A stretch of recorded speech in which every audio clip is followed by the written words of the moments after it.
அனைவருக்கும் வணக்கம்.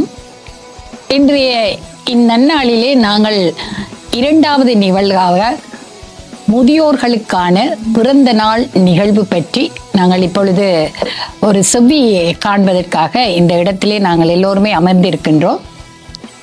முதியோர்களினுடைய நட்பு வட்டம், எங்களோடு பயணிக்கின்ற நட்பு வட்டத்திலே இருக்கின்ற முதியோர்களை அன்பாக அழைத்து ஒவ்வொரு மாதமும் அவர்கள் கொண்டாடுகின்ற அந்த பிறந்த நாள் கொண்டாடுகின்ற ஒவ்வொருவரையுமே நாங்கள் அறிமுகப்படுத்தி அவர்களோடு அந்த நாள் ஞாபகம் பற்றி நாங்கள் உரையாட இந்த இடத்திலே எல்லோருமே அமர்ந்திருக்கின்றோம். இதிலே முதலாவதாக எங்களுடைய டேவிட் ராஜண்ணம் ஐயா அவர்கள் இங்கே அமர்ந்திருக்கின்றார். இரண்டாவதாக பூமாதேவி அரசகிருஷ்ணன் அவர்கள் அமர்ந்திருக்கின்றார்கள். மூன்றாவதாக மதிவாசன் சீனிவாசகம் அவர்கள் அமர்ந்திருக்கின்றார்.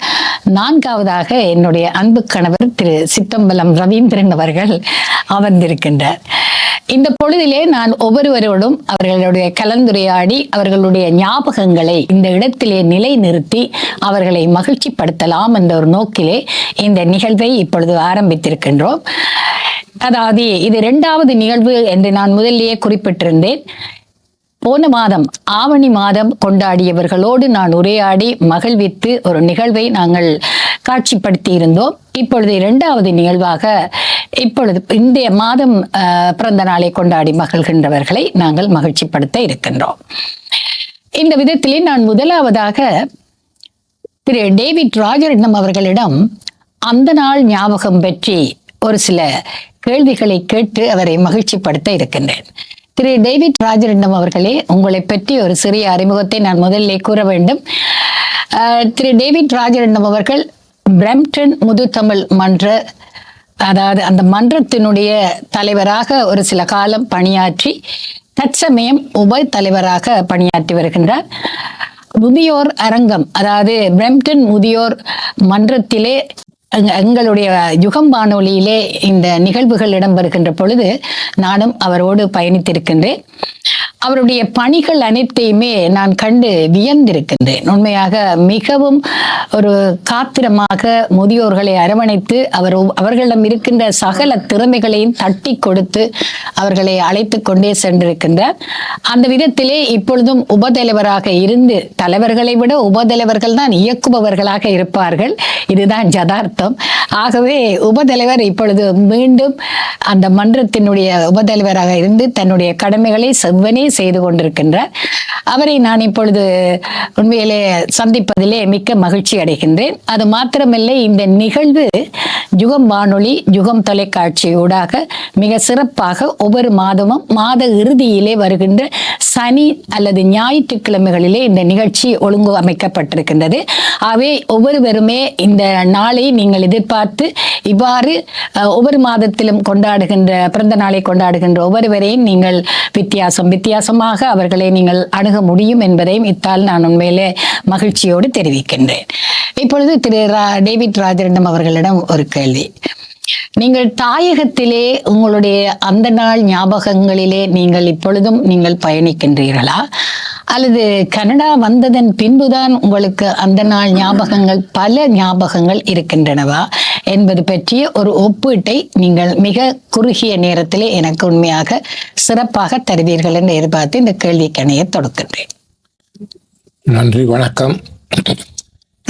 நீங்கள் சொன்னது போல் அன்று பழைய ஞாபகத்தில் நான் விசேஷமாக சொல்லக்கூடியது ஒன்றென்றால் எங்களது பள்ளிக்கூட வாழ்க்கை தான்.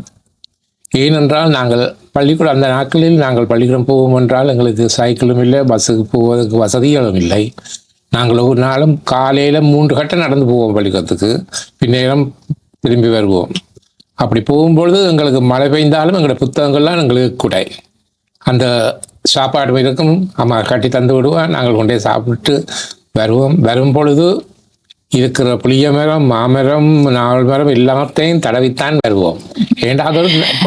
அதுகளை நாங்கள் இப்ப இணைத்து பார்க்கும் பொழுது ஒரு சந்தோஷமான காரணம் என்று நான் சொல்லுவோம். குறுக்கிடுவதற்கு மன்னியுங்கள். எல்லோருமே இந்த வசனத்தை கேட்டவுடன் அனைவருமே இங்க மிகவும் குதூகலமாக சிரிக்கின்றார்கள். ஏனென்றால் எல்லோருமே மாமரத்திலும் புளிய மரத்திலும் அறியவர்கள் போகலான் இருக்கின்றது. இன்னொரு விசேஷம் என்னன்னா, நாங்கள் வரும் பொழுது களைத்து விடுவோம். களைத்து விழுந்து வந்தால் அந்த எங்களுக்கு எங்களை ஊர்ல ஒரு கோயில் இருக்கு, அது பக்கத்துல ஒரு கிணறு இருக்கிறது. அந்த கிணத்துல ஒரு அது வாளி ஒன்று இருக்கும், கைத்துல தண்ணி எடுத்து கையை இப்படி தான் குடிப்போம்.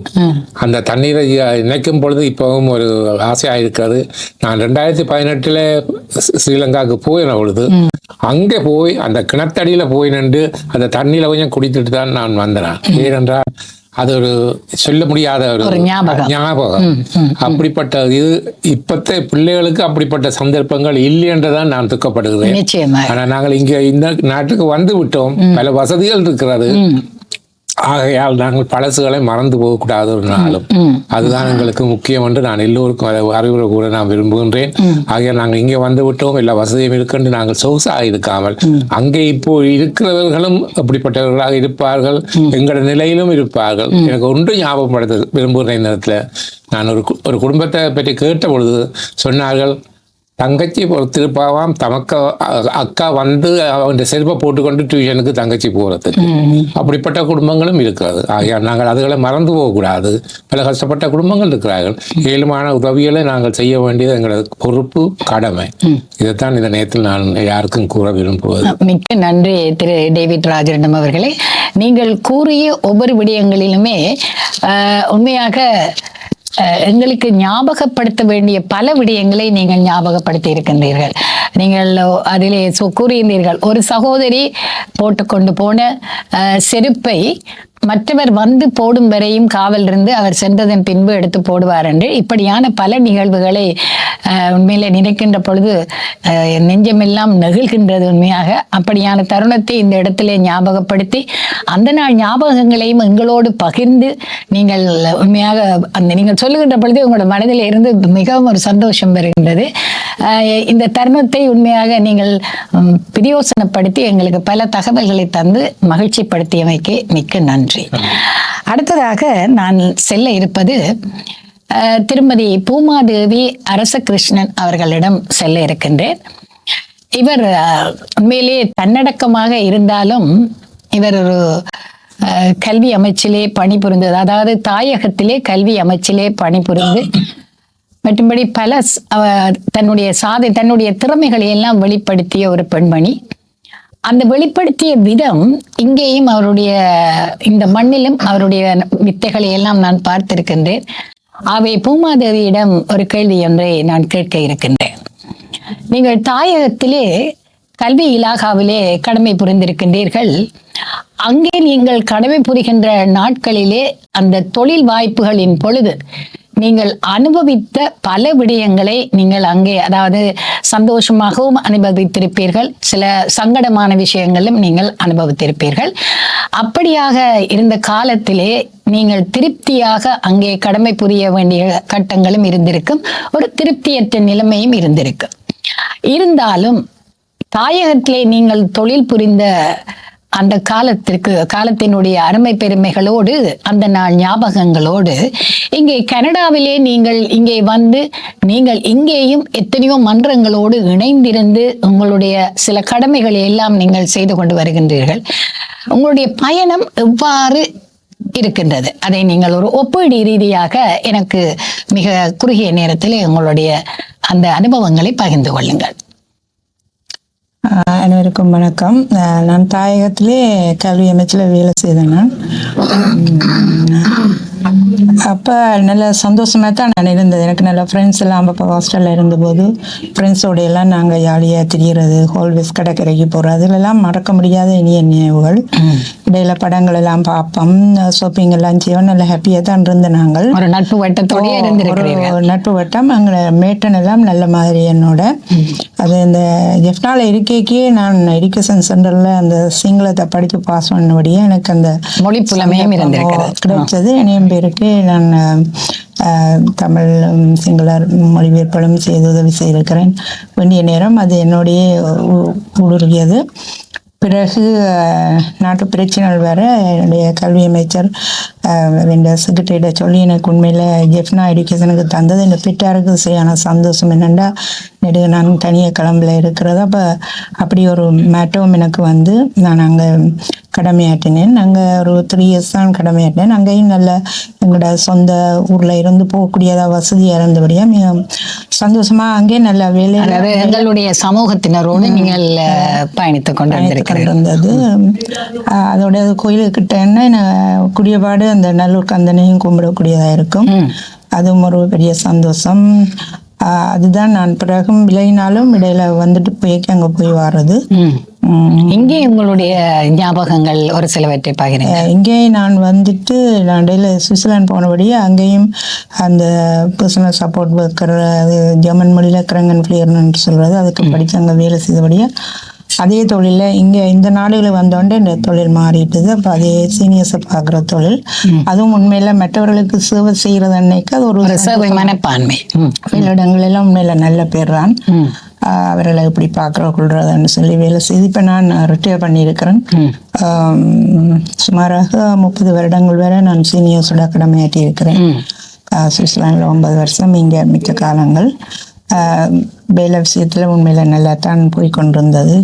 மோமெண்ட் தான், பிரச்சனை ஒன்றும் இல்லை. அப்புறம் இப்போ ரிட்டையர் பண்ண உடனே பொழுதுகள் போகாதானே இப்போ சீனியர் சங்கங்களை அநேகமானதை சேர்ந்து இப்போ ஒர்க்கு போகிற மாதிரி மண்டே டு ஃப்ரைடே ஒரு வர அதுதான் அப்போ ஆக்டிவாக இருக்கணும்.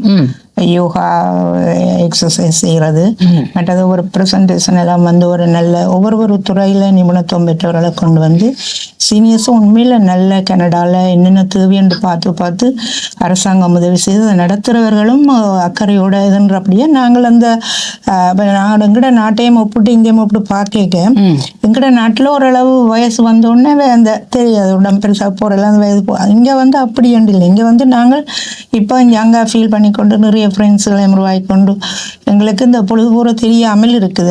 எல்லாம் கதைக்கிறோம். மற்ற இந்த சீனியர்ஸை நடத்துகிற அந்த தலைவர், செக்ரட்டரி அவைகளெல்லாம் என்ன தேவை என்று கேட்டு அவைக்கு வேண்டியதுகளை அவர்கள் நல்ல ஒரு முறையாக நடத்தி கொண்டு போகிறார்கள். அதுதான் அநேகமாக வேறு நாடுகளில் இருக்கிறவைகளோட ஃபோனில் நான் கதை கேட்க சொல்வேணும், நீங்கள் எல்லாம் அங்கே கனடாவில் கொடுத்து வச்சு நீங்கள் உங்களுக்கு நல்ல பொழுதுபோக்குகள் எல்லாம் இருக்குது, சுற்றுலா எல்லாம் போறீர்கள், என்ன நாங்கள் உதவணும் பார்க்கல, நீங்கள் கனடாவில் இருக்கிற முதியவர்கள் எல்லாம் நல்ல இடங்கள் எல்லாம் போய் பார்க்குறீங்கன்னு எல்லாம் சொல்லுவாங்க. நல்ல ஒரு தகவலை எங்களுக்கு தந்திருக்கின்றீர்கள். உண்மையாக அதாவது பூமாதேவி அம்மா கூறியது போன்று அந்த நாள் ஞாபகம் என்று குறிப்பிடுகின்ற பொழுது அவர் உண்மையிலே தாயகத்திலே தான் அனுபவித்த அனுபவங்களையும் மற்ற இங்கே தான் உண்மையிலே ஒரு முதியோர்களுக்கான பணிகளை சேவைகளை செய்து வருகின்றேன் என்று குறிப்பிடுகின்ற பொழுது அந்த முதியோர்களுக்குரிய வசதி வாய்ப்புகள் இங்கே கூட எங்களுடைய தாயகத்திலே ஒரு முதியோர் பருவம் என்று நாங்கள் அடைந்து விட்டால் அவர்களுக்குள்ளே ஒரு தன்னடக்கம் வந்துவிடும். அப்ப அவர்கள் உண்மையிலே தாங்களாகவே தங்களை அந்த சமூகத்துக்கு ஏற்றவாறு சுதாகரித்து தன்னடக்கமாகவே வாழ பழகிக் கொள்வார்கள். ஆனால் இங்கே இருக்கின்ற வசதி வாய்ப்புகள் அவர்களுடைய திறமைகளை தட்டி எடுப்பதற்கு செதுக்குவதற்கு ஒரு நல்ல ஒரு இடமாக அமைந்திருக்கின்றது. அதற்கு உண்மையில கனடிய அரசாங்கத்தினுடைய சலுகைகளும் கூடுதலாக இருக்கின்றது. அதை இட்டு உண்மையிலே நாங்களும் பெருமைப்படுகின்றோம். பூமாதேவி அம்மா, நீங்கள் இந்த தகவலை தந்ததுக்கு மிக்க நன்றி.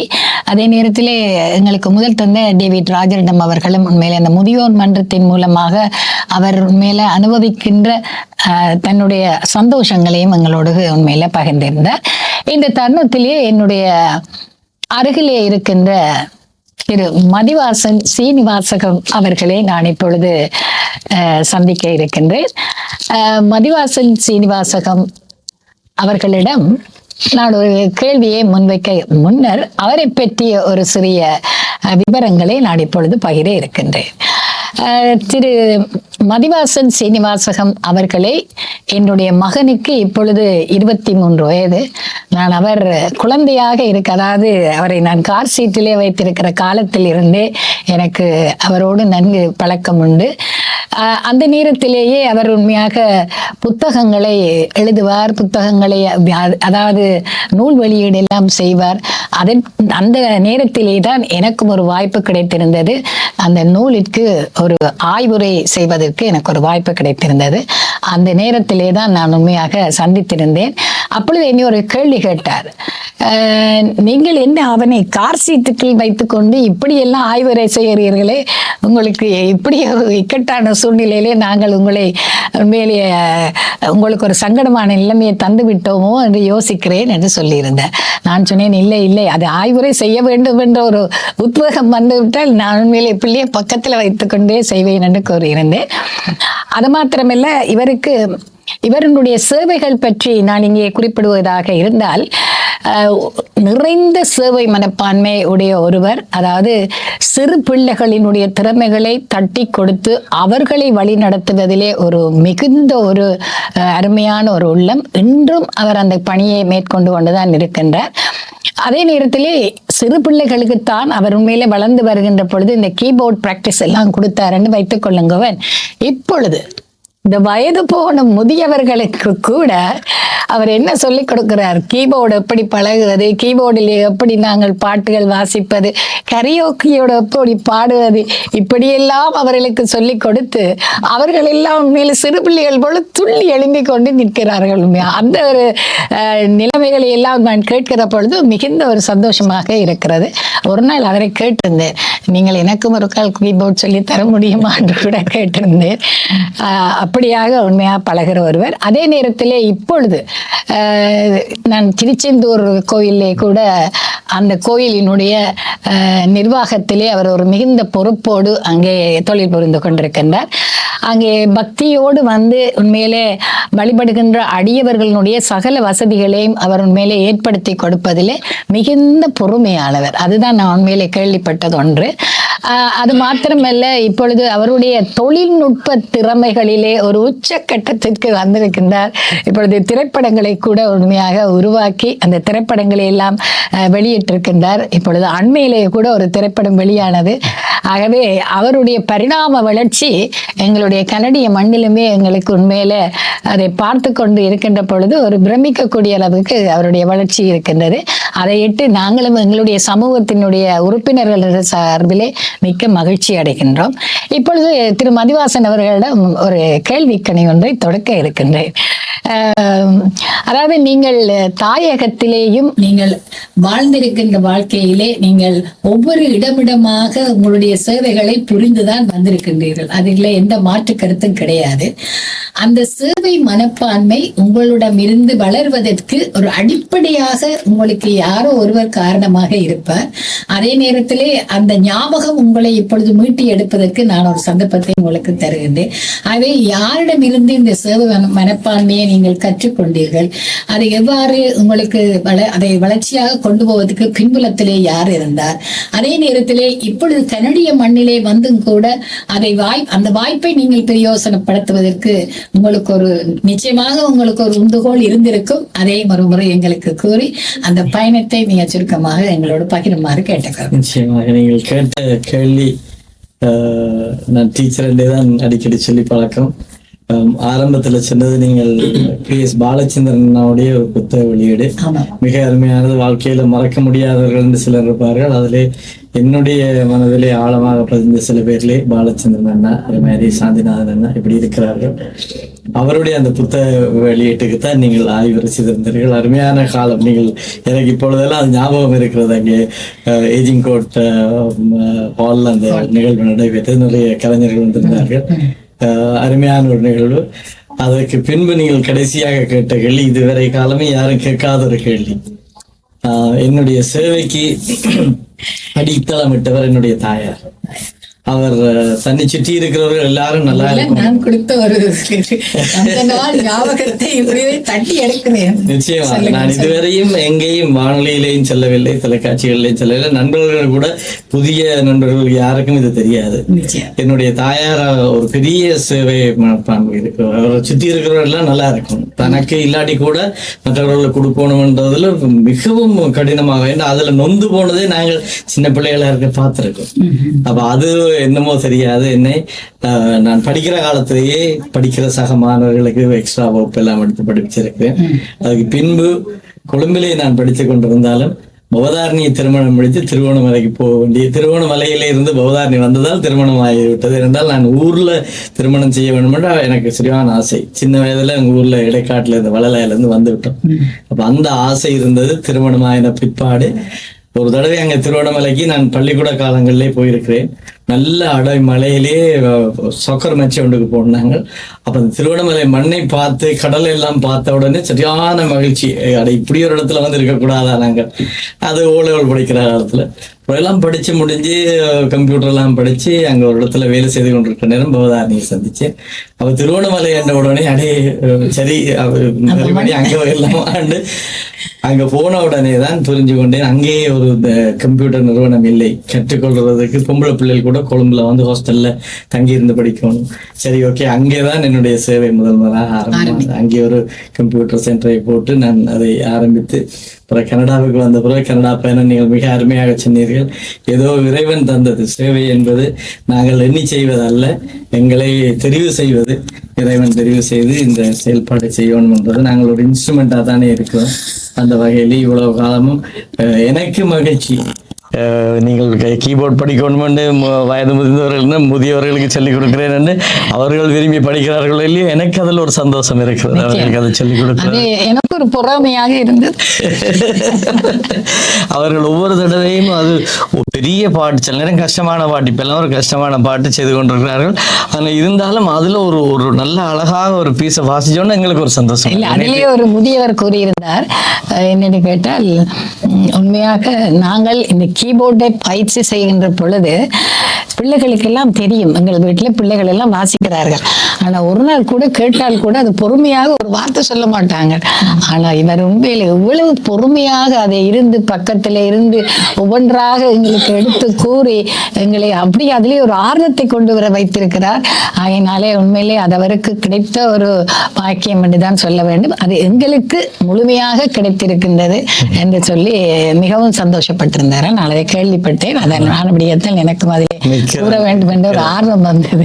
அந்த இப்படியான மகிழ்ச்சியான விஷயங்களை கேட்கின்ற பொழுது எங்களுக்கு இரட்டிப்பு மகிழ்ச்சியாகவே இருக்கிறது. நிச்சயமாக இன்னொருவர் சந்தோஷப்பட்டு வாழ்வது ஒருவரால் நடக்கிறது என்றால் அது நிச்சயமாக இறைவன் அதை கொடுத்திருக்கிறார். அதை நாங்கள் சரியாக செய்ய நீங்கள் கூறியது போன்று நீங்கள் ஒரு கருவிதான், நீங்கள் ஒரு வாத்தியம். ஆனால் அதை முறையாக அந்த கருவியை நீங்கள் உண்மையிலே பயன்படுத்துகின்றீர்கள். அந்த வாத்தியத்தை நன்றாக மீட்டி மீட்டி நீங்கள் வாசிக்கின்றீர்கள். அதன் மூலமாக மற்றவர்களும் பயனடைகின்றார்கள் என்று நினைக்கின்ற பொழுது மிகுந்த சந்தோஷமாக இருக்கின்றது. இந்த நேரத்திலே உண்மையிலே நீங்கள் உங்களுடைய அனுபவங்களை பகிர்ந்து எங்களையும் மகிழ்ச்சிப்படுத்தியிருக்கின்றீர்கள். அதிலே நீங்கள் ஒரு சில ஞாபகங்களை நான் தட்டி கொடுத்திருக்கிறேன் என்று மறக்க மாட்டேன். இன்றைய நாள் என்னுடைய பிறந்த நாள். அந்த நாளிலே என்னுடைய தாயாரினுடைய செயல்பாடு தான் இப்படி கொண்டு வந்திருக்கிறது. நிச்சயமா இதெல்லாம் உண்மையிலே அம்மா அப்பாவை பற்றி அருமை பெருமையாக கூற வேண்டிய கட்டங்கள் வருகின்ற பொழுது நாங்கள் என்றைக்குமே மறக்க முடியாது. அது எனக்கும் அதிலே ஒரு மகிழ்ச்சி உண்டு. ஏனென்றால் அவர்கள் வழிநடத்திய விதத்தில் தான் நாங்கள் உண்மையிலேயே அப்படியே செதுக்கி எங்களை அப்படியே எடுத்து வைத்திருக்கின்றார்கள். ஆகையினாலே அந்த இடத்திலே நான் உண்மையிலே மகிழ்ச்சியாக இருக்கின்றேன். உங்களையும் மகிழ்ச்சிப்படுத்தி இருக்கின்றேன். இப்பொழுது நான் என்னுடைய அன்பு கணவரிடம் ஒரு கேள்வி.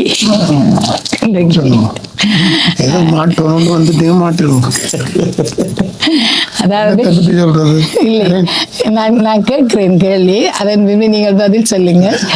அதாவது நீங்கள் படிக்கின்ற காலங்களிலே சரியான குறும்புக்காரன் என்று அநேகமாக உங்களுடைய நண்பர்கள் எல்லாம் கூறியிருக்கின்றார்கள்.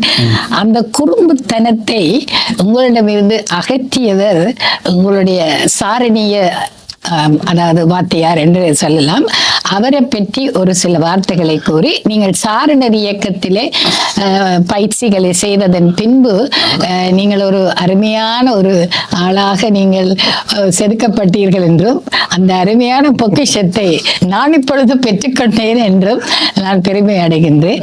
ஆகவே உங்களுடைய அந்த சாரணியத்துக்குரிய அந்த வாத்தியாரை நீங்கள் உண்மையாக பெருமைப்படுத்துங்கள். அவருடைய பெயரையும் அவர் எந்த பள்ளிக்கூடத்திலே உண்மையிலே உங்களுக்கு அந்த பயிற்சியை தந்தார் என்பது பற்றி ஒரு சுருக்கமாக 2 வசனம். சாரணி ஆசிரியர் சொன்னா செல்வநாயகம் மாஸ்டர், அவர் இப்பொழுது இல்ல. அவர் எங்க இருந்தார்? மயிலாடுதுறை சிதம்பரம் என்னுடைய பாடசாலை.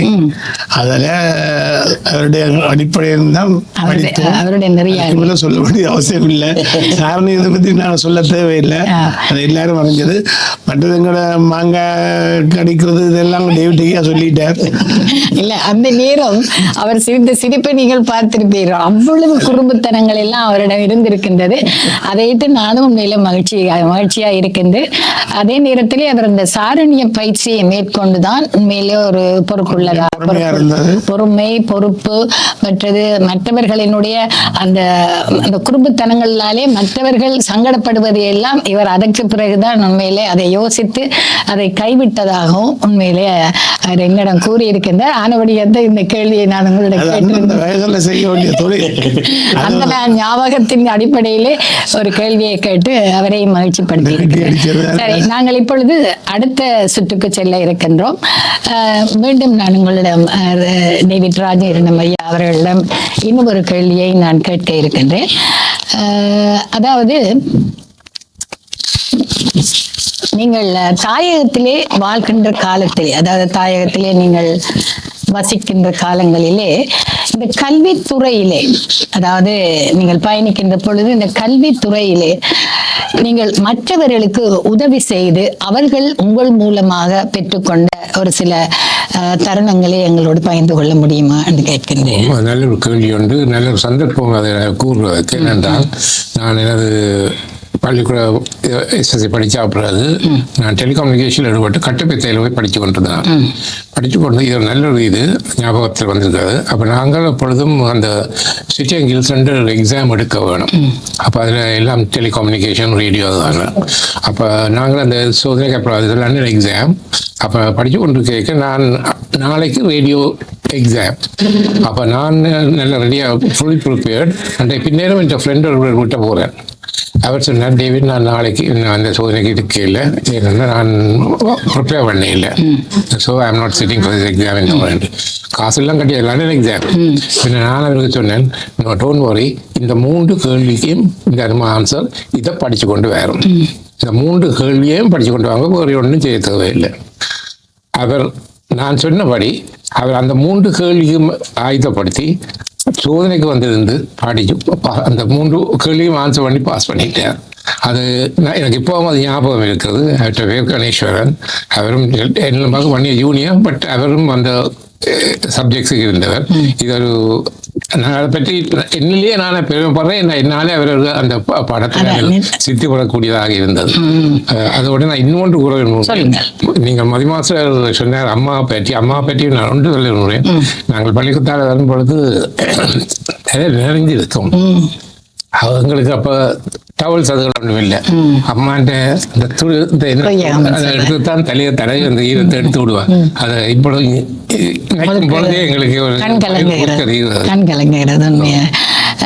உண்மையாக அதை நீங்கள் சொல்லுகின்ற பொழுது கூட உங்களுடைய நிகழ்ச்சியை என்னால் பார்க்க முடிந்தது. உண்மையாக அது அம்மா என்று சொல்லி அம்மாவினுடைய கொய்யகம், அம்மாவினுடைய அரவணைப்பு, அம்மாவினுடைய அந்த எதிர்பார்ப்பு, இதுகள் எல்லாம். ஏனென்றால் அந்த வயதிலே எங்களுக்கு மழை நினைந்தால் என்ன, நாங்கள் தண்ணீரிலே உருண்டு பிறண்டால் என்ன, எங்களுக்கு அதனுடைய பிரதிபலிப்பு ஒன்றும் தெரியாது. சிறு பிள்ளை அதனுடைய அந்த பிள்ளையினுடைய அந்த பின் தாக்கங்கள், உனக்கு தடிமல் வரும் இருமல் வரும் என்றெல்லாம் நினைத்து ஒரு தாய் உள்ளந்தால் உண்மையிலே அப்படி தூரத்துக்கு அதை கவனிக்க முடியும். அது மாத்திரமில்லை, நீங்கள் ஒரு நண்பர், உங்களுடைய உற்ற நண்பருக்கு கூட உரிய தருணத்திலே அவருக்கு கை கொடுத்து அவரை கைப்பிடித்து அவரை மேலே உயர்த்தி அப்படியே கொண்டு வந்திருக்கின்றீர்கள். அந்த பாங்கம் உண்மையிலேயே நாங்கள் வரவேற்கக்கூடிய ஒரு விடயம். இந்த தருணத்திலே அந்த ஞாபகத்தை நீங்கள் எங்களோடு பகிர்ந்தமைக்கு மிக்க நன்றி. நன்றி நன்றி. அடுத்ததாக நான் எங்களுடைய பூமாதேவி அரசகிருஷ்ணன் அவர்களிடம் நான் ஒரு கேள்வியை கேட்க இருக்கின்றேன். அதாவது நீங்கள் கூடுதலாக முதியோர்களோடு நீங்கள் பயணித்திருக்கின்றீர்கள். இந்த சுவிட்சர்லாந்திலும் பயணித்திருக்கின்றீர்கள், கனடாவிலும் பயணித்திருக்கின்றீர்கள். உங்களால் அந்த முதியோர்களினுடைய அந்த பயணத்திலே உங்களுக்கு மறக்க முடியாத ஒரு தருணம் ஒன்று இருக்கும். யாராவது உங்களுடைய மனதிலே இருப்பார்கள். இந்த நிகழ்வு என்னை விட்டு நீங்கியதில்லை, இந்த நிகழ்வு என்னை மிகவும் மேலே என்னுடைய மனதிலே ஒரு பாதிப்பை ஏற்படுத்தி இருக்கின்றது அல்லது ஒரு சந்தோஷத்தை ஏற்படுத்தி இருக்கின்றது என்ற ஒரு நிகழ்வு இருக்கும். அதை எங்களோடு பகிர்ந்து கொள்ளுங்கள். நான் வேலை செய்கிற காலத்தில் ஈவன் சுவிட்சர்லாந்தும் சரி, இங்கே கனடாலும் சரி, நிறைய அனுபவங்கள் இருக்கு. ஆனால் நான் வேலை செய்யக்க ஒரு அது இந்திய நாட்டை சேர்ந்தவர். அவர்கிட்ட கடைசி காலத்தில் எனக்கு இப்போ சொன்னாலும் அழுக வரும். என்ற மடியில் தான் அவன்கிட்ட உயிர் போனது. நான் எனக்கு விளங்கிட்டது. இப்போ திடீர்னு தான் கடைசி நேரங்களில் அப்போ நான் ஓடி போய் நர்ஸ்ட சொல்லி நர்ஸ் வர போனால் நான் ஓடியந்து அவள் தூக்கி வச்சிருந்தேன். அவள் இந்த மடியில் அந்த குடும்பமே வந்து என்னை விழுந்து கும்பிடாத குறை அவளை நன்றி சொன்னார்கள். இப்படிக்கான சம்பவங்கள் நடந்திருக்குது. இந்த முதியோர்களோட வேலை செய்யத்தினோ இதெல்லாம் கடைசி நேரத்தில் நாங்கள் அவைக்கு செய்கிறதெல்லாம் எனக்கு இருந்திருக்குது. உங்களால் மேற்கொண்டு கதைக்க முடியாது.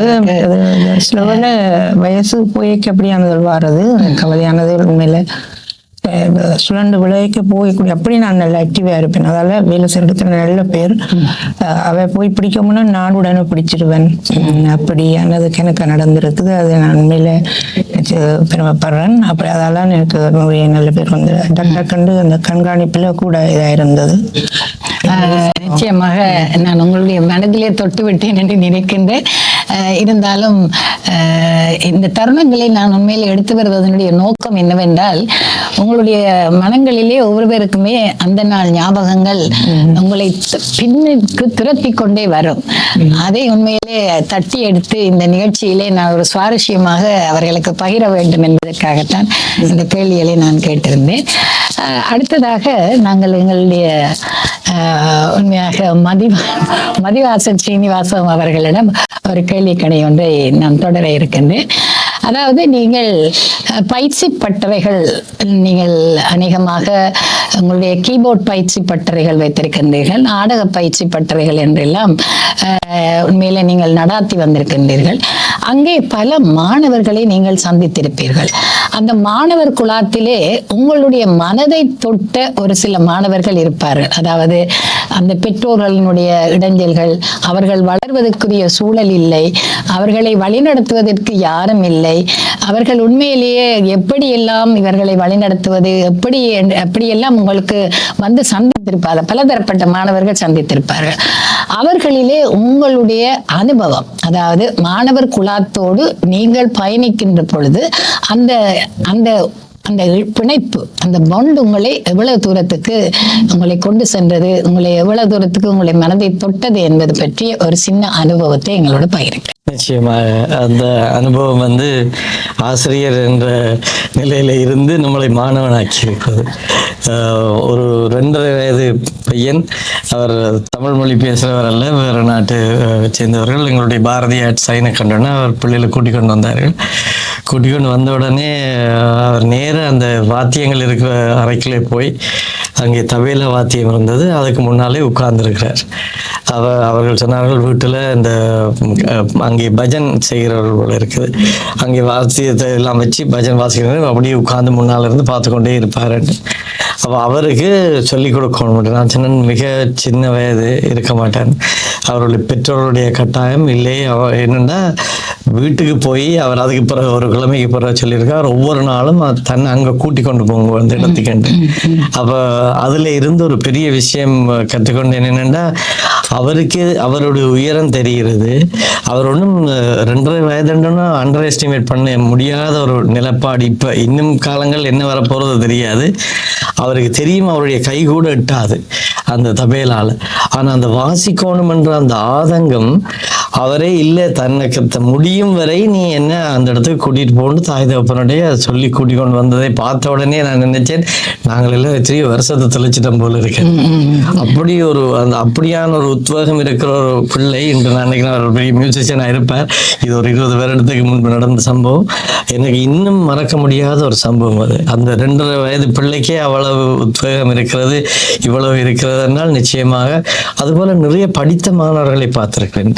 இன்றையெல்லாம் இசைத்துறையிலே நிறைய பேர் இருக்கிறார்கள். அது எனக்கே தெரியும். நிறைய கட்டிக்காரர்கள் இந்த யான்சன் எல்லாம் இப்பொழுது இந்த கனேடிய மக்கள் சூழலிலே ஒரு பிரபல்யமாக வாத்திய கலைஞர் வாட்சி கொண்டிருக்கிறார். அப்படி கீபோர்டு பேரே தெளிவாக கூறுங்களேன். யான்சன் அப்படி நிறைய பேர் இருக்கிறார்கள். இப்ப பேர் சொன்னா பெரிய ஒரு லிஸ்டே வந்து அப்படி இப்போ டாக்டராக இருக்கிற அத்தையெல்லாம் இப்பொழுது கூட அவர்கள் கீபோர்ட்ல இந்த நோட்ஸை கொடுத்தா இதை வாசிக்க மாட்டேன், வாசிக்கக்கூடிய அளவு அப்படி அவ்வளவு தூரம் அவர்கள் எல்லாம் எங்களுக்கு டீச்சர் ஆயிட்டாங்க. என்னன்னா தாங்கள் கல்வியில மட்டும் இல்ல இந்த துறையில கூட அதை மொத்தமான ஒரு புள்ளி கடைசியாக வைக்க வேணும்னா இந்த கலை என்பது வந்து மனிதனுடைய உடல்ல ஓடுகிற ஒரு நாடி நாளத்திலே ஒன்று. அது எப்படி இருந்தாலும் பரவாயில்லை. நான் நினைக்கிறேன் இன்று வரையும் நான் என்னுடைய சுவாசம் என்றால் கலை என்றுதான் நான் நினைப்பேன். என்னுடைய கல்வி தகமைகள் தொழில் செய்கிறேன், அது செய்கிறேன். நீங்கள் சொன்ன மாதிரி தொழில்நுட்பத்தில் இவ்வளவு தூரம் விஷயங்களை அறிஞ்சிருந்தாலும் கூட எல்லாமே திருப்பி வருகிற இடத்துல அந்த கலையிலேயே தான் வந்தது, திருப்பி சங்கமமாக. அப்படி பார்க்கணும், ஏதோ ஒரு விதத்துல இசையை ரசிப்பவரும் ஒரு கலைஞர் தான், பேச தெரிஞ்சவர் ஒரு கலைஞர், கேட்க தெரிஞ்சவர் ஒரு கலைஞர். அவ இப்படி எல்லா வட்டத்திலையும் பார்க்கிற பொழுது அந்த கலை வந்து எல்லாரையும் தொடுக்கிற ஒரு கயிறாக இருக்கிறது. அந்த வகையிலே நான் நினைக்கிறேன் இப்பொழுது கூட முதியவர்கள் என்று சொன்னால் நான் எண்ணுவது அவர்கள் ஒரு கலை அம்சத்தை வெளியிலே கொண்டு வந்தால் மிகுதி அம்சம் எல்லாம் வெளியிலே வருகிறது. நீங்களும் கலை மூலமாகத்தான் உங்களை ஹீல் பண்ணி கொண்டே வாழ்ந்து கொண்டு வருகிறீர்கள். நிச்சயமாக அதை நீங்கள் மற்றவர்களுக்கும் அதே முறையிலே வழி நடத்தி செல்வது மிகவும் சந்தோஷமாக இருக்கின்றது. அடுத்ததாக என்னுடைய அன்பு கணவரிடம் ஒரு கேள்வி. இப்பொழுது என்னை முறைச்சு பார்க்கிறார். இருந்தாலும் நான் கேள்வியை கேட்பதில்லை என்று முடிவு கொள்ளவில்லை, கேட்க வேண்டும். நீங்கள் சாரணியத்தை மேற்கொண்டு மிகவும் ஒரு பொறுப்பானவராக ஆன்மீகத்திலே ஈடுபடக்கூடியவராக நீங்கள் இருந்த காலங்கள் உண்டு. அதிலே கூடுதலாக வெல்வெட்டுத்துறை முத்துமாரி அம்மனுக்கு நீங்கள் பணியாற்றிய தன்மையெல்லாம் நானும் அறிந்திருக்கின்றேன். அப்படி இருக்கின்ற அந்த தன்மையோ என்னவோ தெரியவில்லை, இன்று வரையும் நீங்கள் அவ்வாறு தான் பயணித்து கொண்டு வருகின்றீர்கள். அது அப்படி வருகின்ற பொழுது உங்களுக்கு உண்மையாக அந்த அளவு காலம், அதாவது இத்த வரைக்கும் அந்த ஆன்மீகத்தை தொடர்ச்சியாக நீங்கள் எடுத்து வருவதனுடைய அடிப்படை காரணம் என்ன என்பதை ஒரு வசனம் தான். அருள் தான். மிக குறுகிய பதிலை சொல்லி தப்பிவிட்டார். இருந்தாலும் என்ன செய்வது, நான் ஒன்றும் செய்ய முடியவில்லை. ஒருவாறு சுதாகரிக்க வேண்டிய கட்டத்திலே இருக்கின்றேன். சரி, நாங்கள் இவ்வளவு நேரமும் உண்மையாக உங்கள் எல்லோரோடுமே நாங்கள் பயணித்து மிக சந்தோஷமாக இந்த தருணத்திலே எனக்கும் இந்த தருணத்தை வழங்கிய எங்களுடைய யுகம் வானொலி, யுகம் தொலைக்காட்சி இந்த அமைப்புகள் எங்களுக்கு உண்மையிலே இப்படியான ஒரு வாய்ப்பை ஏற்படுத்தி இப்படியான முதியவர்களோடு நீங்கள் உரையாடி அவர்களுடைய மனதிலே இருக்கின்ற ஒவ்வொரு ஞாபகங்களையும் எடுத்து வந்து அதை சிறப்பாக நெறிப்படுத்தி எல்லோருக்குமே அறிய தர வேண்டும் என்ற ஒரு நோக்கிலே இந்த நிகழ்வை நாங்கள் எடுத்து வந்திருந்தோம். எல்லோருக்குமே நான் இந்த தருணத்திலே மிக்க நன்றிகளை கூறிக்கொண்டு இந்த நிகழ்ச்சியை நிறைவு செய்ய வேண்டி இருக்கின்றது. இத்தருணத்திலே நாங்கள் இந்த நிகழ்ச்சியை ஒழுங்கமைத்து இவ்வாறு எங்களுக்கு இந்த தருணத்தை வழங்கிய எங்களுடைய யுகம் வானொலி தலைவர் தலைவி இருவருக்கும், அதாவது கணபதி ரவீந்திரன் மற்றும் ரூபி ஜோதாசன் அவர்களுக்கும், மற்றும் யுகம் டிவியினுடைய இந்த தொலைக்காட்சி அமைப்பிலே பொறுப்பாக இருக்கின்ற திரு ஹெரேன் அவர்களுக்கும் இந்த தருணத்திலே நன்றிகளை கூறிக்கொண்டு, மற்றும் எங்களுடைய புதிய அறிவிப்பாளர்களும் இந்த இடங்களிலே இருக்கின்றார்கள், அவர்களுக்கும் இந்த தருணத்திலே நன்றிகளை கூறிக்கொண்டு நான் இந்த நிகழ்ச்சியை இத்துடன் நிறைவுக்கு கொண்டு வருகின்றேன். மீண்டும் உங்களிடம் எல்லோரிடமுமே நான் இருந்து விடைபெறுகின்ற நேரத்திலே உங்களுக்கு ஏதாவது சலனங்களை ஏற்படுத்தி சங்கடங்களை ஏற்படுத்தி இருந்தால் அதை பொருட்படுத்தாமல் நீங்கள் அதை நீங்கள் எடுத்துக்கொள்வீர்கள் என்ற ஒரு நம்பிக்கையோடு இந்த நிகழ்ச்சியை நிறைவேற்ற கொண்டு வருகிறேன். நன்றி, வணக்கம்.